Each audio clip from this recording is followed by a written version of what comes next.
এসে যেটা দেখলাম 100 জন যদি নাও হয় তার পাশাপাশি কমরেডরা আপনারা উপস্থিত হয়েছেন। তো এটা আমাদের সংগঠনের এই যে সম্মেলনে উপস্থিত হওয়া এবং আলোচনায় অংশগ্রহণ করা, আলোচনা শোনা, এটা গুরুত্বপূর্ণ দিক। আমাদের সংগঠনের দীর্ঘ 3 বছর পর এখানে সম্পাদক আলোচনা করেছেন যে আমরা 3 বছর 8 মাস পরে আজকে আমরা এই সম্মেলনে মিলিত হয়েছি। গত 3 বছরে আপনাদের অঞ্চলে ডিওয়াইএফআই অর্থাৎ ভারতের গণতান্ত্রিক যুব ফেডারেশনের কতটা আপনারা মিটিং মিছিল আপনারা সংগঠিত করেছেন, এলাকার যুবকদের স্বার্থে কোনো কর্মসূচি দিয়েছেন কিনা, সেই বিষয়টা এখানে আলোচনা হবে। একদিকে যেমন আমাদের বিগত কাজের পর্যালোচনা হবে, আগামী দিন আমাদের আগামী যে আমরা আজকে যে সম্মেলনের পর যে নতুন কমিটিটা তৈরি হবে, সেই কমিটিটা আগামী দিন বিগত দিনের অভিজ্ঞতার নিরিখে আগামী দিন কাজ করার জন্য একটা নতুন কমিটি তৈরি করা হবে, যার জন্যই আমরা সম্মেলনে মিলিত হয়েছি। ফলে আমরা লক্ষ্য করলাম আমরা যখন প্রত্যেক বছর আমাদের মেম্বারশিপ, আমাদের সংগঠনের প্রত্যেক বছর আমরা মেম্বারশিপ সংগ্রহ করি। 1980 সালের পর থেকে আমাদের সংগঠন যখন তার আত্মপ্রকাশ ঘটলো, সেই দিন থেকেই আমাদের মেম্বারশিপ আমরা গোটা দেশের মধ্যে আমরা প্রত্যেক বছর আমরা সংগ্রহ করি। আমাদের যেহেতু রাজ্য ত্রিপুরায় আমাদের যে 23টা মহকুমা আছে, প্রত্যেক মহকুমায় আমাদের মেম্বারশিপ দেওয়া হয় এবং আমরা সংগ্রহ করি। এই নিরিখে 2025 সালে আমাদের মহকুমাতে 7,000 মেম্বারশিপ আমাদের রাজ্য কমিটি দিয়েছেন। এর মধ্যে আপনাদের রাজনগর অঞ্চলে আমরা ভাগ করে 700 মেম্বারশিপ, 700 মেম্বারশিপ আমরা দিয়েছি। আজকে থেকে প্রায় 4 মাস পূর্বে সেপ্টেম্বর মাসে আমরা মেম্বারশিপ সংগ্রহ করার একটা পরিকল্পনা আমরা গ্রহণ করেছি মহকুমা কমিটি বসে। আজকে এই সময়ে দাঁড়িয়ে আমরা যদি পর্যালোচনা বা সমালোচনার দিকে যাই, তাহলে 125টা মেম্বারশিপ আমাদের মহকুমাতে জমা হয়েছে। 700 মেম্বারশিপের মধ্যে 125টা মেম্বারশিপ জমা হয়েছে। আমাদের আরো 575টা মেম্বারশিপ আমরা এখনো জমা করিনি। তাহলে স্বাভাবিক কারণে আমরা আলোচনা করতে পারি যে আমরা আজকে যেহেতু সম্মেলনে মিলিত হয়েছি, আমাদের কাজে কিছু ত্রুটি আছে, দুর্বলতা আছে। কেন এই ত্রুটি এবং দুর্বলতার কথা আমি বললাম? কারণ এই রাজনগর অঞ্চল আপনারা যেভাবে 100 জন ডেলিগেট আজকে এখানে উপস্থিত হয়েছে, আপনাদের এই রাজনগর অঞ্চলে আমরা যদি ফ্ল্যাগ কাঁধে নিয়ে বাড়ি বাড়ি গিয়ে আমরা মেম্বারশিপ সংগ্রহ করি, কেউ আমাদেরকে মেম্বারশিপ দেবে না এমন পুরো পরিবার নেই। 1-2টা পরিবার হয়তো থাকতে পারে যাদের বাড়িতে আমরা যাবই না, কিন্তু এই কাজটা আমরা করতে পারিনি। এটা রাজনগর অঞ্চল, ধর্মনগর মহকুমার মধ্যে সবচেয়ে আমাদের ঘরের মানুষ, যেখানে আমাদের সাপোর্টার বেশি, কিন্তু সেই কাজটা আমরা করতে পারিনি। এটা একদিকে যেমন আমাদের মহকুমা কমিটির দুর্বলতা আছে, আমরা আপনাদের অঞ্চলে মিটিং করিনি, অঞ্চল কমিটির সভা করিনি। অঞ্চল কমিটির মেম্বার যারা বিগত দিনে নির্বাচিত হয়েছেন, সবাইকে নিয়ে বসা যায়নি। অনেকেই আছেন যারা অঞ্চল কমিটির মেম্বার নির্বাচিত হয়েছেন, কিন্তু বর্তমান সময়ে অঞ্চল কমিটির মেম্বার 3 বছর আগে নির্বাচিত হয়েছেন, কিন্তু এখন ওনারা নেই। অঞ্চল কমিটিতে ছিলেন কিন্তু অন্য কাজে চলে গেছেন। অনেকে কাজ করেন না সংগঠনের, নতুন কমরেডদেরকে যুক্ত করে কোনো মতে আমরা সংগঠনটা করছি। সেই ক্ষেত্রে আমাদের একটা জিনিস ভাবতে হবে যে আমাদের এই যে 575টা মেম্বারশিপ এখনো আমরা করতে পারলাম না, সেই মেম্বারশিপটা আজকের সম্মেলনের পরে আমরা আগে সিদ্ধান্ত করেছিলাম যে আমরা মেম্বারশিপ সংগ্রহ করার পরেই আমরা অঞ্চল সম্মেলনে যাব। যেহেতু আপনারা অঞ্চল সম্মেলনে মিলিত হয়েছেন, আপনারা আজকে আপনাদের যে ইউনিট থেকে যখন রিপোর্ট করবেন তখন আপনারা দায়িত্ব সহকারে রিপোর্ট করবেন যে আপনার ইউনিটে কতটা মেম্বারশিপ আপনার অঞ্চল থেকে কোনো কোটা দেওয়া হয়েছে কিনা। যদি কোটা দেওয়া হয়ে থাকে কতটা মেম্বারশিপ আপনারা করেছেন সেটা আপনারা বলবেন, আর কতটা মেম্বারশিপ করতে পারবেন বা কবে করবেন, কবে অঞ্চলে জমা দেবেন সেই বিষয়টা আপনারা আলোচনা করবেন।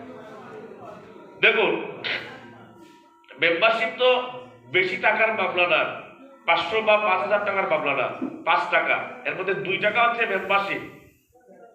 আমি ডিওএফআই একজন মেম্বার, আমি যখন স্কুলে বা ক্লাস 1-এ আমার বাচ্চাটাকে আমি ভর্তি করাতে যাই, হ্যাঁ, তখন একটা ফি দিতে হয় আমাদের 30 টাকা, 40 টাকা, 50 টাকা। এখন তো অনেক ফি বৃদ্ধি হয়েছে, যে বিদ্যাজ্যোতি যে স্কুলগুলো আছে অনেক বৃদ্ধি হয়েছে, হ্যাঁ।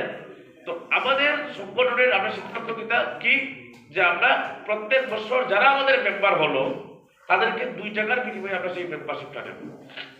আপনারা দেখবেন মেম্বারশিপের মধ্যে লেখা আছে যে আপনার মেম্বারশিপ রিনিউ বাবদ 2 টাকা, আর বাকি 3 টাকা হচ্ছে আমাদের তহবিল। হ্যাঁ, আমাদের এই যে স্টেট কমিটিটা পরিচালিত হয়, মহকুমা কমিটি পরিচালিত হয়, সবকিছু মিলে আপনাদের এলসি তো একটা ফান্ড থাকে। আপনারা এলসি যখন 5 টাকা আপনারা সংগ্রহ করবেন তখন অঞ্চল কমিটি 1 টাকা করে পাবে, 1 টাকা করে পাবে। অঞ্চল কমিটি তার ফান্ড তৈরির জন্য এই 1 টাকা দেওয়া হয়, বাকি 4 টাকা মহকুমাতে জমা দেবে, এবং মহকুমা কমিটি কিছু টাকা রেখে সেখান থেকে 2 টাকা 30 পয়সা রাজ্য কমিটিতে দেবে। সেই রাজ্য কমিটি আবার কিছু টাকা রাজ্য কমিটির কাছে রেখে আবার সেন্ট্রাল কমিটিতে কিছু টাকা দেবে। সেই 5 টাকা নিয়ে প্রত্যেক বছর সংগঠনটা গোটা দেশে আমাদের সাংগঠনিক কর্মসূচি আমরা পালন করি। সেই টাকা দিয়ে সংগঠন পরিচালনা করা সম্ভব না।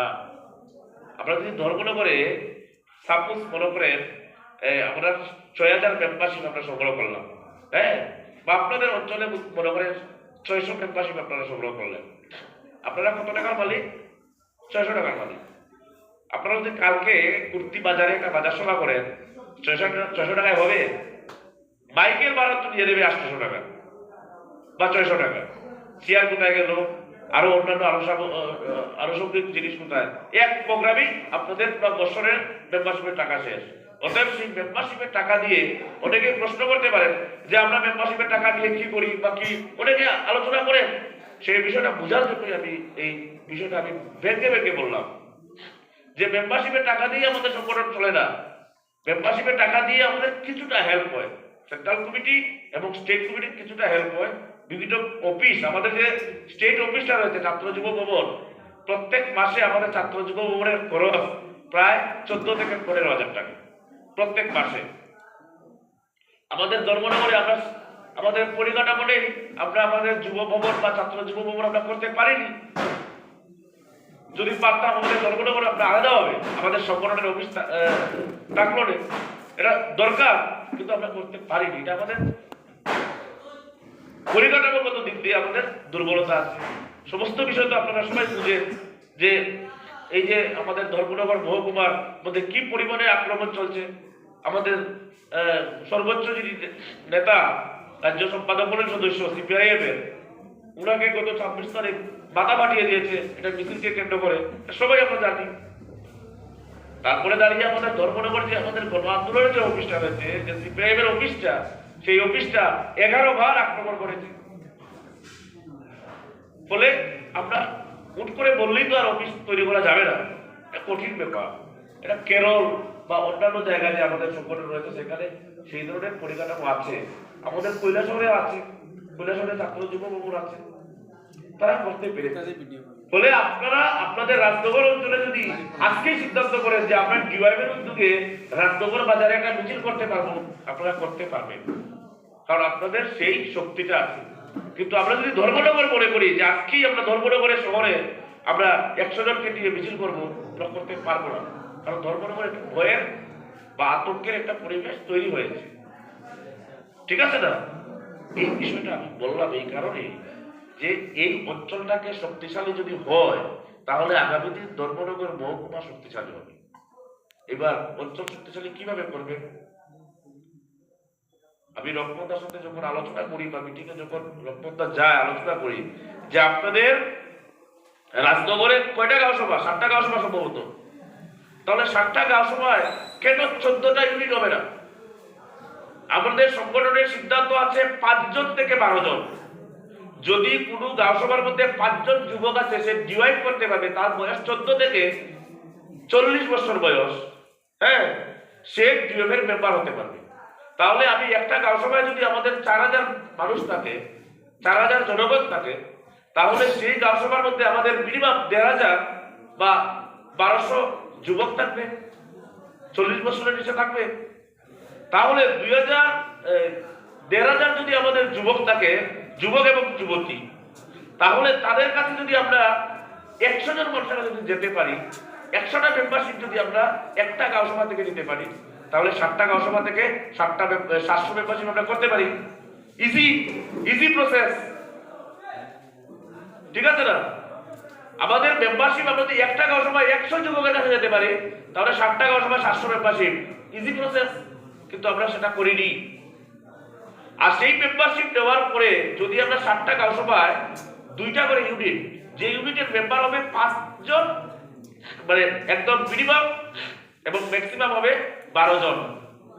সেই 5 বা 12-র মধ্যে যদি আমরা 7, 8 জন, 9 জনকে দিয়ে একটা গাঁও সভায় 2টা ইউনিট করতাম, তাহলে আজকে এখানে 14টা ইউনিট, আজকে সম্মেলনে 14টা ইউনিটের রিপোর্টিং আপনারা করতেন এবং 14টা ইউনিটের নাম থাকতো। ঠিক আছে? দেখুন, সংগঠনের শক্তিশালী করার প্রসেসটা আমাদের আগে জানতে হবে। 14টা ইউনিট থেকে যদি আপনারা 7 জন করে ইউনিট কমিটির মেম্বার হতে, একজন ইউনিট সেক্রেটারি, একজন ইউনিট প্রেসিডেন্ট, একজন ইউনিটের সহ সেক্রেটারি, একজন ইউনিটের সহ প্রেসিডেন্ট, 7 জন করে যদি একটা ইউনিটের মেম্বার হতে, তাহলে 14টা ইউনিটে 7 14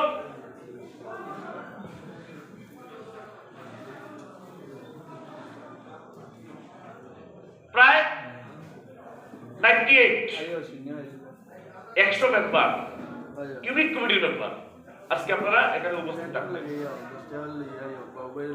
আমি এক্সট্রা বাদ দিলাম, অনলি ইউনিট কমিটির মেম্বার যদি একটা ইউনিটে 7 জন মেম্বার হতো, আর যদি আমার 14টা ইউনিট হতো, তাহলে আমি আজকে 98 ডেলিগেট নিয়ে আমাদের সম্মেলনটা হতো, এবং যাদের বয়স কত হতো? একদম অল্প বয়স, 22, 23, 24, 25, 27, 28, 30, এই বয়সের যুবকরা নিয়ে আজকে আমরা এই অঞ্চল সম্মেলনে মিলিত হতে হবে। এইবার এই 98 মেম্বার যদি কত রাজনগর বাজারে মিছিল করে, তাহলে সেই মিছিলটা গোটা ধর্মনগর মহকুমার মধ্যে, ত্রিপুরার মধ্যে একটা বার্তা যাবে যে এই রাজনগর অঞ্চল একটা উদ্যোগ নিয়ে কি দাবি, এখন পর্যন্ত কেন রাজনগর থেকে কদমতলা রাস্তাটা ভাঙা ঠিক করা হচ্ছে না, কেন মেরামত করা হচ্ছে না, এই দাবিতে ডিওয়াইএফআই রাস্তা অবরোধ করেছে অথবা বাজারে একটা বিক্ষোভ মিছিল করেছে। এইবার আমরা ইউনিট সম্মেলন তেমনভাবে করিনি, ইউনিট মিটিং করিনি। আমরা বলেছি প্রত্যেক মাসে ইউনিট মিটিং করতে হবে। ইউনিটটা হচ্ছে আমাদের সংগঠনের মূল ভিত্তি। এই যে গড়টা, এই ঘরের মেইন কোনটা? এই ওয়ালটা কি মেইন হচ্ছে এই খুঁটি, পিলার, বেস। পিলারের বেস যদি আমি শক্ত না দেই, তাহলে কি সাতডালাই দেওয়া যাবে? তাহলে ইউনিট যদি শক্তি না হয়, ইউনিট যদি শক্তিশালী, ইউনিটটা হচ্ছে আমাদের মূল সংগঠনের বেস। ইউনিট যদি শক্তিশালী হয়, অঞ্চল শক্তিশালী হবে, আর অঞ্চল যদি শক্তিশালী হয়, মহকুমা শক্তিশালী হবে। এটা কেউ আটকাতে পারবে না। এটা হচ্ছে প্রসেস। তাহলে ইউনিট শক্তিশালী কিভাবে হবে? আমরা বলছি প্রত্যেক বছর ইউনিট সম্মেলন করতে হবে। অঞ্চল সম্মেলন 3 বছর পরে হচ্ছে, কিন্তু না, ইউনিট সম্মেলন প্রত্যেক বছর হবে। 1 বছরের কাজের আলোচনা করতে হবে। ইউনিট সেক্রেটারি প্রেসিডেন্ট তার সেই সময় মতো মিটিং করেছেন কিনা, একটা ইউনিটে 7 জন মেম্বার, কতজন মেম্বার মিটিং এ উপস্থিত হয়েছে। একটা আমাদের রাজ্য সম্পাদক ধর্মনগরে এসে একটা কথা বলেছেন, আমরা তো এখানে সব গ্রামের মানুষ, আমরা যে দা দিয়ে বাঁশ কাটি না, সেই দা যদি আমরা ধাক্কা না দেই তাহলে বাস কাটবে কিনা? বাস তো কাটবে না। দাকে যদি আমরা বালু দিয়ে বাঁশের মধ্যে বসে ধার না দিই তাহলে সেই দা দিয়ে বাঁশ কাটা যাবে, এটা সবাই জানি আমরা। এইবার ইউনিট কমিটির মিটিং যদি আমরা না করতে পারি, ইউনিট শক্তিশালী হবে? সক্রিয় হবে? কোনোদিনও হবে না।